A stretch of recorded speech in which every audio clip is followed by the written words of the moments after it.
Hi friends, എല്ലാവർക്കും commerce ഇലനിലേക്ക് സ്വാഗതം. എൻ്റെ പേര് വിദ്യാ സന്ദീപ്. കൊമേഴ്സുമായി ബന്ധപ്പെട്ട ഒട്ടുമിക്ക സബ്ജക്റ്റുകളുടെയും ഓൺലൈൻ ക്ലാസുകൾ കൊമേഴ്സ് ഇലേൺ വഴി നിങ്ങൾക്ക് ലഭിക്കുന്നതാണ്. Higher secondary, degree, PG ക്ലാസുകളോടൊപ്പം HDC, JDC കോഴ്സുകളും ഞങ്ങൾ നൽകുന്നു. എൻ്റെ ക്ലാസ് നിങ്ങൾക്ക് യൂസ്ഫുൾ ആയി തോന്നുകയാണെങ്കിൽ please subscribe our channel. So let us start today's class. Stay tuned. ഇന്നത്തെ ക്ലാസ്സിൽ നമ്മൾ ഡിസ്കസ് ചെയ്യാൻ പോകുന്നത് ഡെൻമാർക്കിലെ കോപ്പറേറ്റീവ് മൂവ്മെൻറ്റിനെ കുറിച്ചാണ്. അപ്പോൾ നമുക്ക് ബേസിക്കലി ഡെൻമാർക്കിലെ കോപ്പറേറ്റീവ് മൂവ്മെൻറ്റിൻ്റെ പ്രത്യേകതകളും അതിൻ്റെ ഫീച്ചേഴ്സും അതേപോലെ തന്നെ അവിടെ വന്നിരിക്കുന്ന കോപ്പറേറ്റീവ് സൊസൈറ്റീസ് ഏതൊക്കെയാണെന്നും തന്നെ അതിൻ്റെ ലീഡേഴ്സ് ആരൊക്കെയെന്നൊക്കെയാണ് ഈ ഒരു ക്ലാസ്സിൽ പഠിക്കാനുള്ളത്. അപ്പോൾ നമുക്ക് നമ്മുടെ ക്ലാസ് ആരംഭിക്കാം. ഡെൻമാർക്കിൻ്റെ കോപ്പറേറ്റീവ് മൂവ്മെൻറ്റിനെ കുറിച്ച് പഠിക്കുന്ന സമയത്ത് കോപ്പറേറ്റീവ് മൂവ്മെൻറ്റിൻ്റെ ഭാഗമായിട്ട് ഡെൻമാർക്കിന് കിട്ടിയിരിക്കുന്ന രണ്ട് വിശേഷണങ്ങൾ നമ്മൾ അറിഞ്ഞിരിക്കണം. ഒന്ന്, നമ്മൾ ഡയറി ഫാം ഓഫ് യൂറോപ്പ് എന്നാണ് ഡെൻമാർക്കിനെ വിളിക്കുന്നത്. അപ്പം ഡയറി ഫാം ഓഫ് യൂറോപ്പ് ഏതെന്ന് ചോദിച്ചിട്ടുണ്ടെങ്കിൽ അത് നമ്മുടെ ഡെൻമാർക്കാണ്. അതേപോലെ തന്നെ മറ്റൊന്നാണ് home land of agricultural corporation. Agricultural കോർപ്പറേഷൻ്റെ ഹോം ലാൻഡ് എന്നറിയപ്പെടുന്നതും ഡെൻമാർക്കാണ്. അപ്പോൾ ഡയറി ഫാം ഓഫ് യൂറോപ്പ് എന്നും അതേപോലെ തന്നെ home land of agricultural corporation എന്നും ഡെൻമാർക്ക് അറിയപ്പെടുന്നു. നമ്മൾ ഡെൻമാർക്കിൻ്റെ കേസ് നോക്കുന്ന സമയത്ത് അവിടുത്തെ എക്സ്പോർട്ടിൻ്റെ ടോട്ടൽ എക്സ്പോർട്ടിൻ്റെ 60% അഗ്രികൾച്ചറൽ പ്രൊഡക്ട്സ് ആണ് വരുന്നത്. 60% of Danish export consist of agricultural products. നമ്മൾ ഡെൻമാർക്കിലെ കോപ്പറേറ്റീവ് മൂവ്മെൻറ്റ് എന്ന രീതിയിനേക്കാളും നമ്മൾ കൂടുതലായിട്ട് പറയാം ഡാനിഷ് കോപ്പറേറ്റീവ് മൂവ്മെൻറ്റ് എന്നാണ് അറിയപ്പെടുന്നത്. അപ്പം ഡാനിഷ് എക്സ്പോർട്ടിൽ 60% വരുന്നത് എന്ത് തന്നെയാണ്? നമ്മുടെ അഗ്രികൾച്ചറൽ പ്രൊഡക്ട്സ് ആണ്. ദെൻ ഡെൻമാർക്കിൻ്റെ മറ്റൊരു ഫീച്ചർ നോക്കുന്ന സമയത്ത് ഡാനിഷ് കോപ്പറേറ്റീവ് മൂവ്മെൻറ്റ് എന്ന് പറയുന്നത് ഒരു വളണ്ടറി ഡെവലപ്മെൻ്റ് ആയിരുന്നു. അതായത് നമുക്കറിയാം, അപ്പം നമ്മുടെ ഇന്ത്യയുടെ കോപ്പറേറ്റീവ് ഫാദർ ഓഫ് കോപ്പറേഷൻ എന്നറിയപ്പെടുന്നത് നമ്മുടെ ഫെഡറിക് നിക്കോൾസനാണ്. അപ്പോൾ ഈ ഫെഡറിക് നിക്കോൾസനെ മദ്രാസ് ഗവൺമെൻറ് ആയിരുന്നു കോപ്പറേറ്റീവ് ഫോറിൻ യൂറോപ്പിലെ, അതായത് പ്രത്യേകിച്ച് നമ്മൾ പറയുകയാണെങ്കിൽ റൈഫിസൺ മോഡലായിട്ടുള്ള കോപ്പറേറ്റീവ് സൊസൈറ്റിയെ കുറിച്ച് പഠിക്കാനൊക്കെ മദ്രാസ് ഗവൺമെൻറ് ആയിരുന്നു അതിനുള്ള ഇനീഷ്യേറ്റീവ്സൊക്കെ എടുത്തതും അദ്ദേഹത്തിന് അതിനു വേണ്ടി നിയോഗിച്ചതും. പക്ഷേ ഡെൻമാർക്കിൽ നോക്കുന്ന സമയത്ത് ഒരു വളണ്ടറി ഡെവലപ്മെൻ്റ് ആയിരുന്നു. അതായത് അവിടുത്തെ ഗവൺമെൻറ് ഒന്നും മുൻകൈ എടുത്തിട്ടല്ല അവിടെ ഒരു കോപ്പറേറ്റീവ് ഡെവലപ്മെൻറ്റ് വന്നിരിക്കുന്നത്.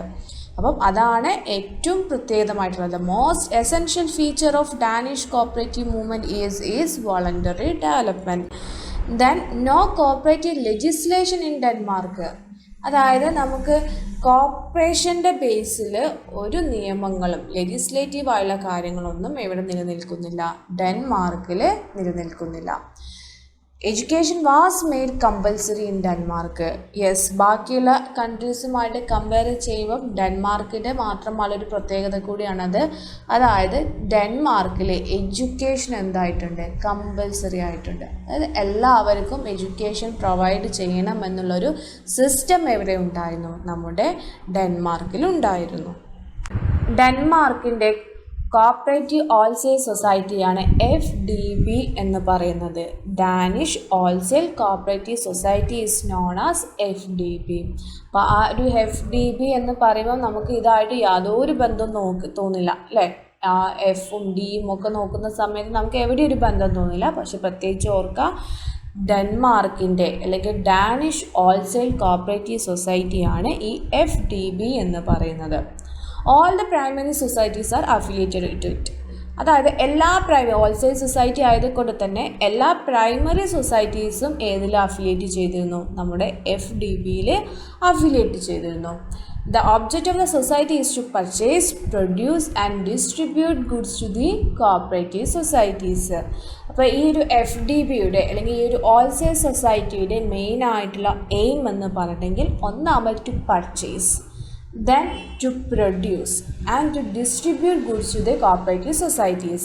അതായത് FDBയിൽ അഫിലിയേറ്റ് ചെയ്തിരിക്കുന്ന അല്ലെങ്കിൽ മെമ്പേഴ്സായി നിൽക്കിയിരിക്കുന്ന സൊസൈറ്റീസിന് ആവശ്യമായിട്ടുള്ള ഗുഡ്സ് എന്ത് ചെയ്യുക, പർച്ചേസ് ചെയ്യുകയും അത് പ്രൊഡ്യൂസ് ചെയ്യുകയും അതുമല്ലെങ്കിൽ അതാവശ്യമുള്ള സൊസൈറ്റീസിന് ഡിസ്ട്രിബ്യൂട്ട് ചെയ്യുക എന്നതുമായിരുന്നു ഈ FDBയുടെ മെയിൻ ആയിട്ടുള്ള ഒബ്ജക്റ്റീവ് അല്ലെങ്കിൽ മെയിൻ ആയിട്ടുള്ള ഫങ്ഷൻ എന്ന് പറയുന്നത്. Cooperative movement in Denmark was introduced by HC Sone.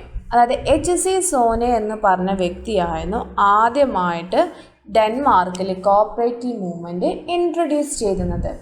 First consumer store started by HC Sonne. അതേപോലെ തന്നെ ഡെൻമാർക്കിലെ ആദ്യത്തെ കൺസ്യൂമർ സ്റ്റോർ സ്റ്റാർട്ട് ചെയ്തതും ആര് തന്നെയായിരുന്നു? HC സോനെയായിരുന്നു.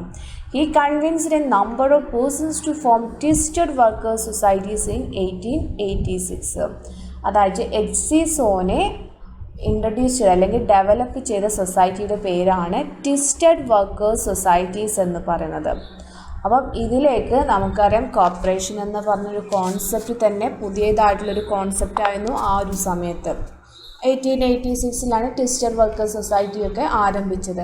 അപ്പോൾ ആ ഒരു സമയത്ത് കോർപ്പറേഷൻ്റെ ഗുണങ്ങളെക്കുറിച്ചും അതുകൊണ്ടുള്ള ബെനിഫിറ്റിനെ കുറിച്ചും ഒരു കോർപ്പറേറ്റീവ് സൊസൈറ്റിയുടെ എയിമിനെ കുറിച്ചൊക്കെ ഒരുപാട് ആളുകളെ കൺവിൻസ് ചെയ്തിട്ടായിരുന്നു HC സോനെ ഈ ഒരു ട്വിസ്റ്റഡ് വർക്കേഴ്സ് സൊസൈറ്റി 1886 രൂപീകരിച്ചത്. Mr. Sone worked so hard to make this society a successful that soon he became known as the provincial persons. അതായത് HC സോനെ അറിയപ്പെടുന്നത് പ്രൊവിൻഷ്യൽസ് പേഴ്സൺസ് എന്നാണ്. കാരണം ഈ ഒരു ട്വിസ്റ്റഡ് വർക്കേഴ്സ് സൊസൈറ്റിയെ വളരെ സക്സസ്ഫുൾ ആക്കാൻ വേണ്ടിയിട്ട് ഒരുപാട് ഹാർഡ് വർക്ക് ആര് ചെയ്തിട്ടുണ്ട്? നമ്മുടെ HC സോനെ ചെയ്തിട്ടുണ്ട്. അപ്പം അതുകൊണ്ട് തന്നെ അദ്ദേഹത്തെ നമ്മൾ പ്രൊവിൻഷ്യൽസ് പേഴ്സൺസ് എന്നാണ് വിളിക്കുന്നത്. The work of the societies was carried with the principles formulated by Rockdale Pioneers.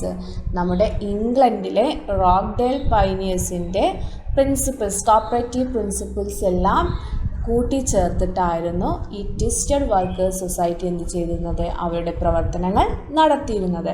അപ്പോൾ ഇവിടെ നമ്മൾ നോക്കാം, ട്വിസ്റ്റഡ് വർക്കേഴ്സ് സൊസൈറ്റി എന്താന്ന് പറഞ്ഞു. അത് ഒരു കൺസ്യൂമർ സ്റ്റോർ ആയിരുന്നു. അത് രൂപീകരിച്ചത് HC സോനെയായിരുന്നു 1886 1886. ദെൻ അദ്ദേഹം ഈ ഒരു സൊസൈറ്റി വളരെ സക്സസ്ഫുൾ ആയിട്ട് കൊണ്ടുപോയി. അതുകൊണ്ട് തന്നെ അദ്ദേഹം അറിയപ്പെടുന്നത് പ്രൊവിൻഷ്യൽസ് പേഴ്സൺസ് എന്നായിരുന്നു. ദെൻ കോപ്പറേറ്റീവ് പൈനിയേഴ്സിലെ അല്ലെങ്കിൽ കോപ്പറേറ്റീവ് പൈനിയേഴ്സ് ഫോർമുലേറ്റ് ചെയ്ത കോപ്പറേറ്റീവ് പ്രിൻസിപ്പിൾസ് ഫോളോ ചെയ്തിട്ടായിരുന്നു ഈ ട്വിസ്റ്റഡ് വർക്കേഴ്സ് സൊസൈറ്റീസ് അവരുടെ പ്രവർത്തനങ്ങൾ നടത്തിയിരുന്നത്. അടുത്തതായിട്ട് നമ്മൾ പറയാൻ പോകുന്നത് ഡയറി സൊസൈറ്റിയെ കുറിച്ചാണ്. നമ്മൾ ഓൾറെഡി പറഞ്ഞു, ഡയറി ഫാം ഓഫ് യൂറോപ്പ് എന്നാണ് ഡെൻമാർക്ക് അറിയപ്പെടുന്നത്. അപ്പോൾ അതുകൊണ്ട് തന്നെ ഡയറി സൊസൈറ്റി, കോപ്പറേറ്റീവ് മൂവ്മെൻറ്റിലെ ഡയറി സൊസൈറ്റി എന്ന് പറയുന്നത് വളരെ ഇമ്പോർട്ടൻ്റ് ആണ്. ഡെൻമാർക്കിൽ ഈ ഒരു ഡയറി സൊസൈറ്റി എസ്റ്റാബ്ലിഷ് ചെയ്തത് സ്റ്റിർലിംഗ് ആൻഡേഴ്സൺ പറഞ്ഞിരിക്കുന്ന വ്യക്തിയാണ്. അപ്പം ഡയറി സൊസൈറ്റി എസ്റ്റാബ്ലിഷ് ചെയ്തിരിക്കുന്നത് സ്റ്റിർലിംഗ് ആൻഡേഴ്സൺ ആണ്. പക്ഷേ കോപ്പറേറ്റീവ് മൂവ്മെൻറ്റ് അവിടെ കൊണ്ടുവന്നത് HC സോനെയായിരുന്നു. ഇനി ഈ ഡയറി സൊസൈറ്റിയുമായി ബന്ധപ്പെട്ട് നമുക്ക് പഠിക്കേണ്ട മറ്റൊരു വ്യക്തിയാണ് LC നെൽസൺ എന്ന് പറയുന്നത്.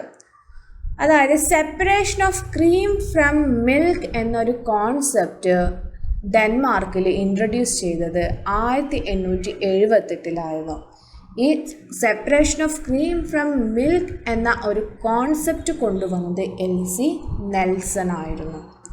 അപ്പം നമ്മളിവിടെ ഡയറി സൊസൈറ്റിയുമായിട്ട് പറഞ്ഞു, ഡയറി സൊസൈറ്റി എസ്റ്റാബ്ലിഷ് ചെയ്തിരിക്കുന്നത് സ്റ്റിർലിംഗ് ആൻഡേഴ്സൺ ആണ്. അതേപോലെ separation of cream from milk എന്നൊരു കോൺസെപ്റ്റ് കൊണ്ടുവന്നത് LC നെൽസൺ ആയിരുന്നു. ദെൻ ഡയറി സൊസൈറ്റിയുമായിട്ട് വന്ന മറ്റൊന്നാണ് AMS എന്ന് പറഞ്ഞ, അതായത് ഓട്ടോമാറ്റിക് മിൽക്ക് സിസ്റ്റം ഉണ്ടായിരുന്നു. ഈ AMS എന്ന് പറയുന്ന ഒരു innovative milking robot widely used in ഡെൻമാർക്കാണ്. അതായത് ഡെൻമാർക്കിൽ വളരെയധികം യൂസ് ചെയ്യുന്ന ഒരു മിൽക്കിംഗ് റോബോട്ടാണ് AMS അല്ലെങ്കിൽ ഓട്ടോമാറ്റിക് മിൽക്ക് സിസ്റ്റം എന്ന് പറയുന്നത്. ഇനി നമ്മൾ അടുത്തതായിട്ട് പഠിക്കാൻ പോകുന്നത് features of dairy societies in ഡെൻമാർക്കാണ്.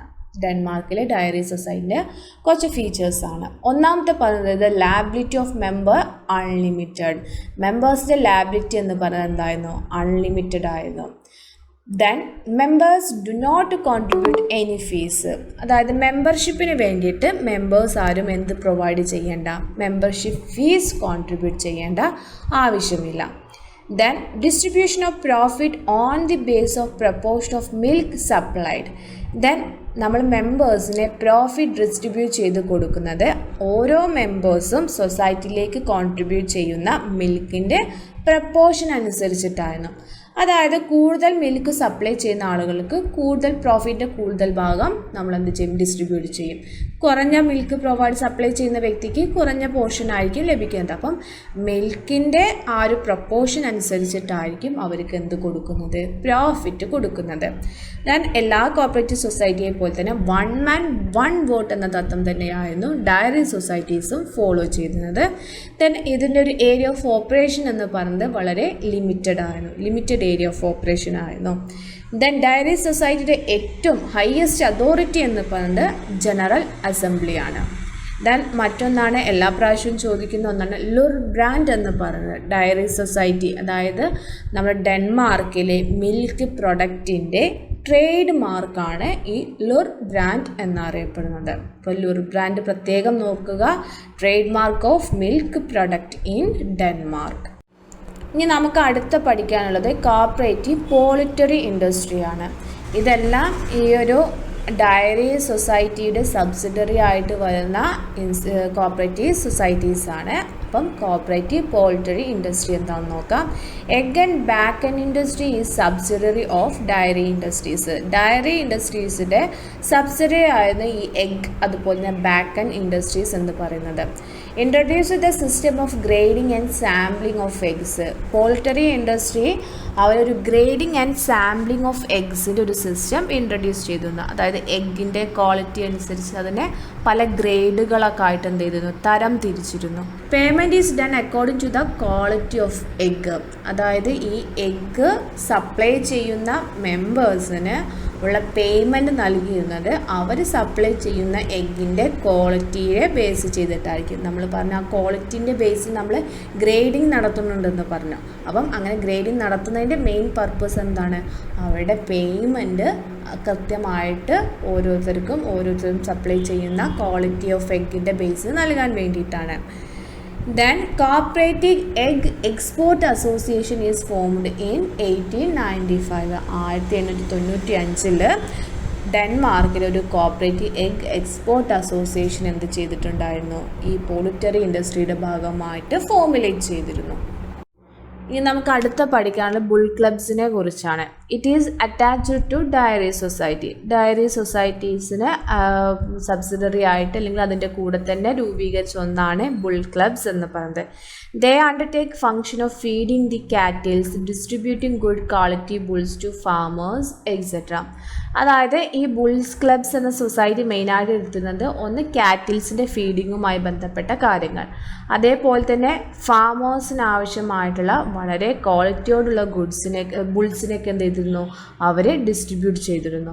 ഇപ്പോൾ നമ്മളിവിടെ ഫീഡിങ് ഓഫ് കാറ്റിൽസ് എന്ന് പറഞ്ഞാൽ നമ്മൾ ഓൾറെഡി പറഞ്ഞു ഡയറി സൊസൈറ്റിയുടെ സബ്സിഡറി ആയിട്ടാണ് വന്നത്.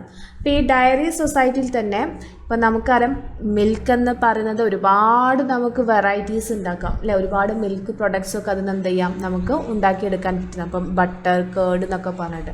അപ്പോൾ ഇതെല്ലാം പ്രോസസ്സിങ് ചെയ്തിട്ട് മിൽക്കിൻ്റേതായിട്ടുള്ള ഒരുപാട് വേസ്റ്റുകൾ എന്തായിട്ട് വരാറുണ്ട്, ഈ ഡയറി സൊസൈറ്റിയിൽ വരാറുണ്ട്. അപ്പോൾ ഈ വേസ്റ്റുകളെല്ലാം ഇവർ മെയിനായിട്ട് ഈ ബുൾ ക്ലബ്സിലെ കാറ്റിൽസിൻ്റെ ഫീഡിങ്ങിന് വേണ്ടിയിട്ടായിരുന്നു യൂസ് ചെയ്യുന്നത്. പിന്നെ അതേപോലെ തന്നെ നമ്മൾ പറഞ്ഞു ബുൾസ് ക്ലബ്സ് വഴി ഫാമേഴ്സിന് ആവശ്യമായുള്ള നല്ല ക്വാളിറ്റി ബുൾസിനെ നൽകിയിട്ടുണ്ടെന്ന്. ഈ ക്വാളിറ്റി ബുൾസ് എന്ന് പറഞ്ഞെങ്കിൽ നല്ല രീതിയിൽ വളരെ ക്വാളിറ്റിയോട് കൂടിയിട്ട് അതുപോലെ നല്ല ക്വാണ്ടിറ്റിയിൽ ഈ പാലൊക്കെ നൽകാൻ പറ്റുന്ന കന്നുകാലികളുണ്ട്. അപ്പോൾ അങ്ങനെയുള്ള കന്നുകാലികളൊക്കെ എന്ത് ചെയ്തിരുന്നു, ബുൾ ക്ലബ്സ് വഴി ഫാമേഴ്സിന് നൽകിയിരുന്നു. ഇന്നത്തെ എൻ്റെ ക്ലാസ് നിങ്ങൾക്ക് എല്ലാവർക്കും മനസ്സിലായെന്ന് കരുതുന്നു. നമ്മുടെ വീഡിയോ ഇഷ്ടപ്പെട്ടെങ്കിൽ വീഡിയോ ലൈക്ക് ചെയ്യുക. തുടർന്നുള്ള ക്ലാസ്സുകൾക്കായി ചാനൽ സബ്സ്ക്രൈബ് ചെയ്യുക. അതുപോലെ തന്നെ തൊട്ടടുത്തുള്ള ബെല്ലൈക്കൺ ക്ലിക്ക് ചെയ്യുക. താങ്ക്